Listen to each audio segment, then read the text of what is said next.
أريوس يا اخواتي، اول حاجة صلى على رسول الله صلى الله عليه وسلم، عليه افضل الصلاة والسلام. ومعاكم كلوة، وهقدم لكم فيديوهات كتير لملخصات انمي ومانهوا من قناة الاساسية كلوة انمي او قناة الاحتياطية كلوة انمي بلس. فيا رب الفيديوهات تعجبكم، وما تنسوش اللايك والسبسكرايب وتفعيل زر الجرس عشان يوصل لك كل جديد يا معلم. وبدون ما اطول عليكم يلا بينا لملخص النهارده. ويامي كلمهم بمكبر الصوت وقال لهم ان فيتو كان بيدافع بس طوال الوقت ده عشان يعرف طريقتهم في القتال ويخليهم يستهلكوا سحرهم، وطلب منهم يهدوا شويه وما يقاتلوش بنفس الطريقه لان فيتو كده هيقتلهم، وقال لهم انتوا عارفين تعملوا ايه في وضع زي ده. وبعدها استا هجم فيتو، وفي اللحظه دي فانيسا كانت بتفتكر حياتها القديمه لما كانت عايشه في قفص عند ملكه المشعوذات، وكانت يا عيني بتكلم عرايس السحريه هي عملتها، يعني كانها بتكلم نفسها، وكانت عاوزه تخرج من القفص اللي هي فيه ويبقى عندها اصحاب، بس ما كانتش عارفه تفتح ملكه المشعوذات في الموضوع ده ازاي، لحد ما في يوم فانيسا عرفت ان ده مش قدرها وانها ناقصاها الشجاعه، وبعدها انضمت لفرقه السيران السوداء واتاكدت انها ما كانتش غلطانه لما سابت ملكه المشعوذات. وفجاه فانيسا قالت لاستا انا اسحبك وانت خليك واثق فيا، واستا قال لها انا معتمد عليكي. وبدات فانيسا تحرك استا بسرعه كبيره، وفين قال ان سرعتهم كبيره وانه مش هيقدر يجاريهم، وافتكر هو كمان لما كان صغير وابوه كان بيقول له ان سحره ضعيف وهش مش زي عيلته اللي بتستخدم السحر المكان الهجومي، وانه ما يقدرش يقاتل بسحر زي ده. وفين قال له بس انا مش عاوز اكون عنيف او الناس تكون عنيفه معايا. وابوه قال له انت ضعيف، واخوه الصغير لانجريس كان قوي وبيقدر يستخدم السحر المكان الهجومي، وعلشان كده ابو وام فين كانوا شايفين ان لانجريس احسن من فين بكتير. وبعد ما كبروا لانجريس بقى نائب قائد الفجر الذهبي، اما فين فبيقعدوا في السيران السوداء اللي تعتبر من اضعف الفرق، وعلشان كده اهل فين قرروا يخلوا لانجريس الوريث الاول للعيله ورئيسها، مع ان فين هو الاكبر. وفين بدا يهرب من الواقع ومن اهله وبينشغل بمعاكسه البنات، بس استا علمه انه ما يستسلمش ويفضل يقاتل لاخر لحظه. ونرجع تاني للقتال، وبعد ما فين افتكر كل ده قال انا عاوز ابقى اقوى وعاوز اخلي فرقه السيران السوداء اقوى فريق. وفجاه فين قال لاستا خليك واثق فيها واتحرك بسرعه، وابتدى فين يعمل بوابات للسحر بمكانه بسرعه كبيره، واستا كان بيتحرك بسرعه وبيدخل لبوابه بيطلع من الثانيه، بس فين وفانيسا كانوا قربوا يستهلكوا كل سحرهم. وفي الوقت ده ظهروا اخيرا غوش وتشارمي وغراي وابتدوا يساعدوا استا في القتال، واستا قدر يغز فيتو بسيفه، بس فيتو كان قاصد يخلي استا يعمل كده عشان يقدر يسيطر عليه بقوه الياس بتاعته، وبدا يسيطر على استا بقوته، لكن استا ساب السيف وقال لفيتو برضه مش هستسلم. واصحاب استا قالوا انهم مش هيستسلموا برضه، ونقلوا استا بصعوبه من قدام فيتو وانقذوه. وبعدها استجمع قوتهم فين وفانيسا ورموا استا في اتجاه سيفه الثاني، وبعد ما مسكوا هجم بيه على فيتو، وفيتو قال له بعد كل ده وبرضه رفض الاستسلام، واستا قال له انا عمري ما استسلم واصحابي كمان مش هيستسلموا، وهاجم فيتو. وفيتو حس ان سحره بينقص وكأن الشيطان اللي في استا اتغذى على سحر الياس بتاع فيتو، واستا رجع هجم فيتو مره تانية وبدا يضربه بسيفه في كل حته في جسمه لحد ما جسم فيتو بقى ضعيف وخسر كل طاقته. واستا اداله الضربه الاخيره وفيتو وقع على الارض وكتابه جنبه، وكان باين انه خسر كل سحره. واصحاب استا قالوا احنا كده فزنا وحضنوا استا وكانوا فرحانين بيه. وفانيسا كشفت على كاهونو وكايوتو ولقيت ان جروحهم مش عميقه، وطمنت استا ونويل وقالت انهم هيبقوا كويسين. واصحاب استا قالوا له انهم ما كانوش يتوقعوا ان اصغر واحد في الفريق يقضي على مقاتل قوي زي فيتو، بس نويل قالت لهم انا كمان صغيره وقتلت معاكم اشكروني يلا بقى، وابتدوا كلهم يشكروا في نويل ويجاملوا فيها. وفي الوقت ده فيتو كان بيحلم بلخت وهم صغيرين، وفيتو كان حساس جدا وبيخاف من البشر، بس لخت قال له انه متاكد ان في يوم من الايام هيقدروا هم والبشر يفهموا بعض. وفيتو بقى عنده امل ان كلام لخت هيتحقق في يوم من الايام، بس البشر قضوا على الامل ده. وفجاه فيتو اللي كان واقع على الارض قام وقال لاستا واصحابه انا هاخدكم معايا وادمر كل المعبد ده، وقام اتنرفز وقال انا لازم اخرج من هنا عشان اوقفه لانهم مش هيقدروا يوقفوه. واخيرا قدر يام يكسر السحر المكان اللي كان عامله تابع فيتو وراح لفرقته وراح ورا الكاهن الاعلى، ويامي قال لفرقته انهم كانوا كويسين وقتلوا بقوه، وتوجه لفيتو وعمل تعويذه سحر الظلام البعد القاطع المظلم وخلص على فيتو وقال له اشوفك بعدين يا استاذ ياس. وكلهم جريوا على يامي وقالوا له كنت جامد يا قائد وشكرا على مساعدتنا يا بطل الابطال. والكاهن الاعلى اعترف بقوه السيران السوداء وقال لهم اطلبوا اي طلب انتوا عاوزينه، ويامي قال له انهم عاوزين ياخدوا جوهره السحر اللي موجوده هنا في المعبد، وقال له سلمها لي يلا. والكاهن الاعلى قال له جوهره سحر يا عم انا ما اعرفش حاجه اسمها كده، انا كنت عاوز العب معاكم بس. وفجاه كده ظهر طائر استا وكان معاه جوهرة السحر اللي بيدور عليها، ويامي قال للكاهن هي دي الجوهرة، والكاهن قال له طب خلاص طالما هي يبقى خدوها حلال عليكم. وشكل الكاهن ولا كان يعرف حاجة عن الجوهرة دي اصلا. اما جماعة عين شمس منتصف الليل فعرف انه فيتو اتهزم، وفرقة السيران السوداء خلص عليهم وقالوا انهم لازم يجيبوا الجوهرة باي طريقة عشان يوصلوا للخلاص. وتاني يوم استا واصحابه كانوا بيتعالجوا من الاصابات اللي حصلت لهم، ومغنى اولاد بقوا كويسين، ولاقوا اهل المدينة متجمعين قدام المكان اللي هم فيه، وكانوا بيحييهم على شجاعتهم وقوتهم. وكهونو فايد بس لسه الضربة كانت مأثرة على حنجرتها وما بتقدرش تتكلم، ونويل سلمت عليها وكهونو كلمتها بالتخاطر وشكرتها انها ساعدت في انقاذهم، وقالت لها انها مش هتتخلى عن حلمها واكيد هترجع للسطح تغني بس بعد ما تعالج الاصابة اللي عندها. ونويل اتبسطت من كلامها وكانت بتبكي وقالت لها استناكي. وكياتو فا هو كمان وكان بيعالج رجله، وقال لكهونو عرفين على البنت المزة دي، بس كهونو قالت له ده مش سنجل يا معلم. اما استا فكان بيتمشى في المعبد وبالصدفة لقى يامي واقف جنب جثة فيتو، وقال له ايه اللي جابك هنا يا استا؟ واستا قال له انه بالصدفة لقى الورود الجميلة دي وجه عشان يحطها قدام فيتو، وبعد ما عمل كده قال ليامي انه مش قادر يسامح فيتو على اللي عمله، وعلشان كده هو متأكد ان البشر اذوا فيتو لدرجة انه بقى مش قادر يسامحهم. بس يامي قال انت غبي ولا ايه؟ ما تشغلش بالك بالحاجات دي وركز بس في حلمك اللي عاوز تحققه. وتاني يوم استا واصحابه استعدوا عشان يمشوا، وتشارمي كانت عامله سحر التقييد على رجاله فيتو واخدتهم معاها، ونويل عملت سحر ما ودخل استا واصحابه جوه الفقاعه بعد ما ودعوا اصحابهم اللي في المدينه والسكان وشكرهم على كل حاجه. وبدات كهونو تغني لهم بس صوتها ما كانش لسه رجع زي الاول، واخوها سكان المدينه بداوا يغنوا معاها وكانهم بيشكروا فرقه السيران السوداء على كل اللي عملوه. وبعدها استا واصحابه مشوا ورجعوا تاني المقر بتاعهم بعد قتال قوي وخلصوا مهمتهم بنجاح. وراح يعمل الامبراطور عشان يقدم له تقرير على اللي حصل، وراح مع استا وفين وتشارمي، بس بعد ما وصلوا فين سابهم وراح يعكس في البنات. ودخل يامي والباقيين لمقر امبراطور السحر، ويامي سلم الجوهرة للامبراطور، والامبراطور شكره وقال له انت قمت بمهمة صعبة، وقال لاستا انت تقدمت خطوة عشان تبقى امبراطور السحر. وفي اللحظة دي ماركوس مساعد الامبراطور كلمه وقال له ان بلده كابتين القريبة من الحدود اللي كان فيها المناوشات مع مملكة دايموند قبل كده بتتعرض للهجوم من فرقة من مملكة دايموند، والامبراطور قال انهم اختاروا اسوأ وقت. وفي اللحظة دي كان جيش دايموند على حدود كابتين، واللي بيقودهم لاغاس وبروكس وياغوس، ودول 3 من القادة ال8 الاقوى في مملكة دايموند، وعاملين كده زي فرسان السحر في مملكة كلافر. وبعدها بدأوا فرسان السحر اللي في كابتين يعملوا حاجز حوالينها وركزوا هجماتهم على القائد لاغاس، بس لاغاس عمل حاجز عليه وعلى رجالته والهجمات ما اثرتش فيه، وقال للفرسان انتم مسمين ده سحر، انا اوريكم السحر الحقيقي. وابتدى يهاجم هو ورجالته اماكن مختلفة في كابتين. والقائد بروكس عمل سحر تشكيل الطين الاحمر ودمر سور كابتين وبدأ يهاجم السكان، وياغوس ولاغاس عدوا وراه، بس فرقة الفجر الذهبي اللي فيها يونو راح عشان يوقفوهم، ويونو واقف قدام بروكس وهاجمه بسحره وكسر سحر تشكيل الطين اللي كان عامله، وروح الرياح بيل كانت بتساعد يونو. وفي الوقت ده الامبراطور ويامي والباقيين كانوا في العاصمة كلافر بيتفرجوا على اللي بيحصل،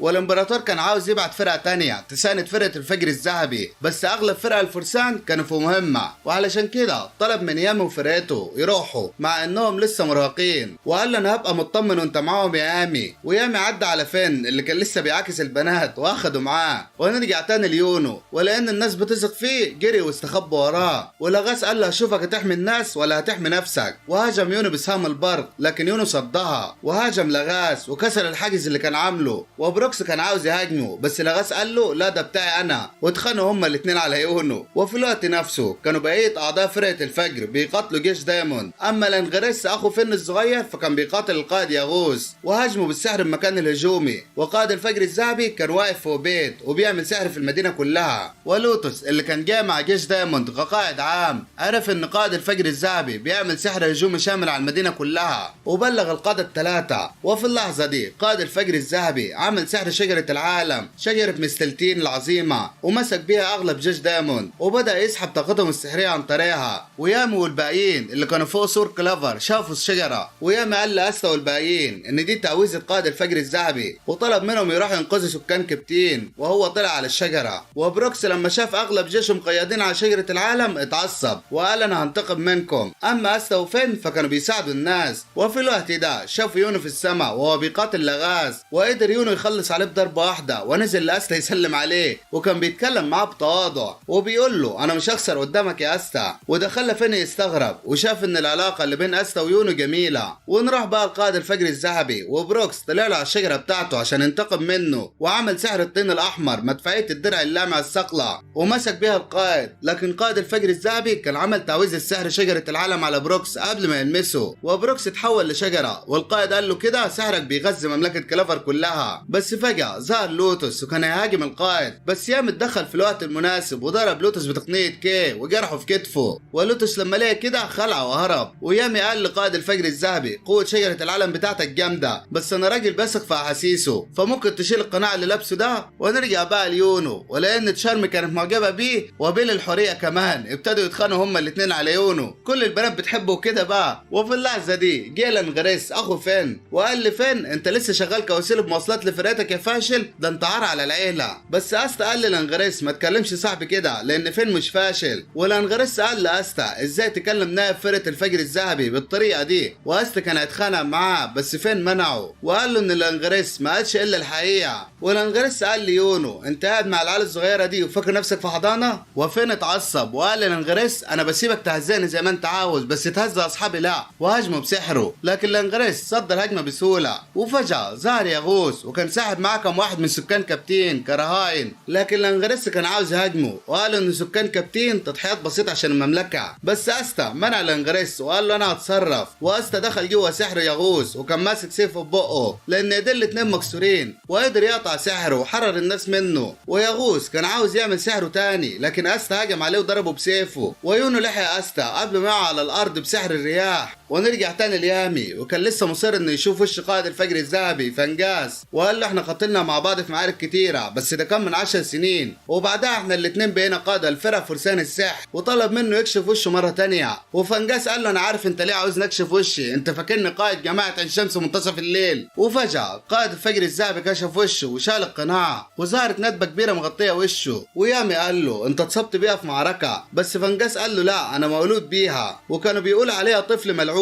ومفيش اي سحر شافي يقدر يشفيها. ولما كنت صغير عشت في المنطقه المنبوذه وكانوا بيخافوا من شكلي لحد ما بقى عندي 8 سنين، ولان كنت ابن غير شرعي لواحد من النبلاء، فبعد ما النبيل ده خسر وارثه الوحيد اتبناني وبقيت ارستقراطي وعشت معاه في بيته. لكن كانت اسوء ايام حياتي لان النبلاء كانوا بيخافوا من شكلي لحد ما قابلت امبراطور السحر يوليوس. وقتها الامبراطور ما خافش من شكلي وعجبه السحر بتاعي وشجعني ان ابقى من فرسان السحر، وقال لي ان الندبه اللي في وشي مش مشكله واداني اقناع. وبعدها كل حاجه اتغيرت ويامي صدق كلامه، لكن برضه ما كانش مقتنع انه مش لخ، وكان شاكك انه ممكن يكون عامل سحر الوهم او سحر هو ما يعرفوش بس ما قالوش كده. وفانجاس قال لي يامي شكرا لانك خلتني اطلع كل اللي جوايا. وفي اللحظه دي جه خبر لفانجاس ان قوات دايموند انسحبوا وانهم فازوا في المعركه. وفي الوقت ده وصل خبر انسحاب دايموند لامبراطور السحر، بس الامبراطور قال ان دي لا يمكن تكون هجمه حقيقيه لدايموند واكيد وراهم هدف اكبر هم ما يعرفوش. وبعدها يامي اخذ استا للدكتور بتاع الشفاء السحري عشان يعالج ايديه المكسوره، وبدا الدكتور يعالج استا بس في نص العلاج قال له كلام مش مسموع. وبالصدفه فين كان معدي من هناك وسمع الكلام اللي اتقال بس ما قالش لاستا اي حاجه، ورجعوا كلهم من المقر. ويامي عمل لهم عزومه لان في الفتره الاخيره الفرقه كسبت نجوم كتيره وكانوا بيتبسطوا وبيهيصوا وكل واحد منهم بيعمل عرض بسيط يسلوا بعض وكده يعني. فالمهم لما جه الدور على استا مرضيش يعمل اي حاجه وقال لهم انه تعبان وساب المكان ومشي. واصحابه استغربوا لان دي مش عاده استا، لكن فين قال لاصحابه انه بالصدفه سمع الدكتور وهو بيكلم استا وبيقول له ان ايديه يستحيل يرجعوا زي ما كانوا لان العظم بتاع ايدين استا مطحون من جوه ومش قادر يعالجه بسحره. ويامي قال ان ده احسن دكتور في المملكه، وطالما قال ان استا مفيش امل لعلاجه يبقى فعلا مفيش امل. اما استا فكان بيفكر في الكلام اللي قاله له الدكتور واصحابه كانوا بيراقبوه من بعيد. وفجاه استا واقف وفضل يصرخ ويقول انا مش هستسلم ابدا واكيد هلاقي طريقه اعالج بيها ايدي او هلاقي قوه تسمح لي بالقتال من غير ما استعمل ايديا. واصحاب استا كانوا فخورين بيه وبشجاعته. وفانيسا قالت اكيد هتلاقي سحر يقدر يعالجك يا استا. وتاني يوم استا راح يشوف اصحابه بس لقيهم مش قاعدين، وسمع فين ونويل وهم بيتكلموا وبيقولوا ان اصحابهم كلهم راحوا لاماكن مختلفه عشان يدوروا على سحر يعالجوا بيه استا، وان كل اتنين منهم راحوا على مكان مختلف وبيدوروا على تعويذ او مكونات سحريه. وابتدى فين ونويل يتكلموا على كل اللي عمله استا معاهم والمعارك اللي دخلوها، وقد ايه استا كان شجاع وعمره ما استسلم. واستا اتاثر جدا بكلام اصحابه وكان بيبكي. وفي الوقت ده نويل وفين راحوا لشخص اسمه فنزيل كروغر، وعلشان نعرف مين فنزيل ده نرجع بالزمن 5 شهور قبل ما استا ويونو يروحوا العاصمه الملكيه عشان اختبار فرسان السحر. وبعد ما استلموا كتاب تعويذهم واستا كان في الغابه بيتدرب كالعاده، وفجاه ظهر قدامه فنزيل وكان بيجري وراه خنزير، واستا انقذه وضرب الخنزير بسيفه واداله اكل. وفنزيل حب يشكره وعزمه عنده في البيت، وفضلوا يتكلموا هما الاتنين. وفنزيل عرض على استا انه يتدرب عند بيته، واستا وافق وبدا يتدرب. وكان فنزيل بيساعده وعلمه ازاي يستخدم السيف بعد ما خلى استا يوعده انه عمره ما يفتري على حد ودايما هيساعد المظلوم والضعيف. وبعد ايام من التدريبات ظهرت بنت اسمها ماربيلا وتبقى واحده من تلاميذ فنزيل، وبتساعده انه يلاقي خطيبته دومينا. ولما استا سأل فنزيل ليه ما يروحش يدور على خطيبته بنفسه، فنزيل قال له انه مش عاوز يلفت الانظار ليه، واستا ما اهتمش بالكلام. وماربيلا قالت لفنزيل ان في احتمال تكون خطيبته ماتت، لان في الاساس فنزيل ودومينا من جيش مملكه دايموند، بس ما تحملوش اساليب الجيش الوحشيه وحاولوا يهربوا، لكن القتله راحوا وراهم وخلاهم يفتروا من بعض. وماربيلا تلمذة فنزيل واللي ساعدها تهرب قبل منه، ووقفت جنب فنزيل وساعدته، كانت بتدور معاه على دومينا، وما بقاش قدام فنزيل غير انه يستخبى في البيت ده لحد ما يلاقي دومينا. وبعد ما عرف فنزيل ان دومينا ممكن تكون اتقتلت على يد القتله، دخل بيته كان متضايق من اللي حصل لخطيبته، ودخلت ورا ماربيلا وفجأة غزته بسيفها. وظهر اشخاص تانيين واتضح ان ماربيلا تبقى من ضمن القتله اللي بيخلصوا على اي حد بيهرب من جيش دايموند. وقالت لفنزيل انها مضطره تتعاون معاهم عشان ما يقتلوهاش، وانها عندها اوامر ترجعه حي لانهم محتاجينه، لان في ساحر محارب دخل للمراحل الاخيره وعايزين يقدم النصائح اللي يعرفها عشان يشتغل بالطريقه الصح. وفنزيل قال لها انه المحارب ده ليه اسم واسمه مارس، وانه بشر زيهم مش سلاح. وماربيلا قالت له ما يفرقش معايا، المهم انفذ الاوامر. وفي اللحظه دي استا دخل وكان عاوز ينقذ فنزيل، لكن فنزيل طلب منه يمشي وقال له انا اعرف اهرب منهم، وده طبعا لانه كان خايف على استا. واستا قال له خلاص ماشي، بس حاول انك تنفذ الوعد ده، ومشي. بس فجاه استا رجع تاني وهاجم ماربيلا والرجاله اللي معاهم. وفنزيل قال له ليه رجعت؟ انا مبقاش عندي امل اعيش علشانه وعايز اروح لخطيبتي. بس استا زعق فيه وقال له قوم من مكانك وبطل الكلام ده، وبدا يقاتل رجاله ماربيلا. وبعدها فنزيل قام من مكانه وعمل سحر تشكيل الرياح امبراطور الرياح القطعه، وخلص على رجاله ماربيلا بضربه واحده. بس ماربيلا حاولت تهاجم استا، واستا قطع سحرها بسيفه. وبعدها ظهروا رجاله تانيين وحاصروا استا وفنزيل، بس ماربيلا طلبت من رجالتها ينسحبوا، وقالت انها لو حست ان عدوها قوي لازم تنسحب. وبعدها فنزيل ودع استا وقال له انه يروح يدور على خطيبته. واستا بعدها اتصاب بجروح خطيره في معركته ضد مارس لما كان في الدماس. اما فنزيل فبالصدفه وصل لمقر السيران السوداء. وفي الاول نويل والباقيين افتكروه حرامي وضربوه، لكن استا شافه وقال لهم انه يعرفه. وفنزيل سأل نويل جابت عصايتها منين، وقال لها انها بتفكره بحد معين. ونويل قالت له انها جابتها من بنت اسمها كود من السوق السوداء. وفنزيل فرح وقال ان دي خطيبته لان خطيبته اسمها دومينا كود، وشكر نويل وكان هيروح لخطيبته. وفي اللحظه دي مقر فرقه السيران السوداء اتعرض للهجوم من ماربيلا، وقائد فرقه مملكه دايموند الاغتيال غاليو، بس يامو وفرقته خلصوا عليهم. وبعدها اخدوا فنزيل ووصلوه لخطيبته دومينا. ودومينا كانت فرحانه انها اتجمعت معاه تاني وادته ضربتين لانه اتاخر عليها، وشكرت فرقه السيران السوداء. بس بعدها ظهرت ماربيلا وكانوا فاكرين انها هتهاجمهم، لكن ماربيلا طلعت هي اللي خلت فرقه دايموند يهاجموا مقر فرقه السيران السوداء، وما قالت لهمش ان ده مقر فرقه من فرق فرسان السحر عشان تخلص منهم وتخلي المنظمه تتعطل شويه وتنتقم منهم لانها تعبت من الشغل ده.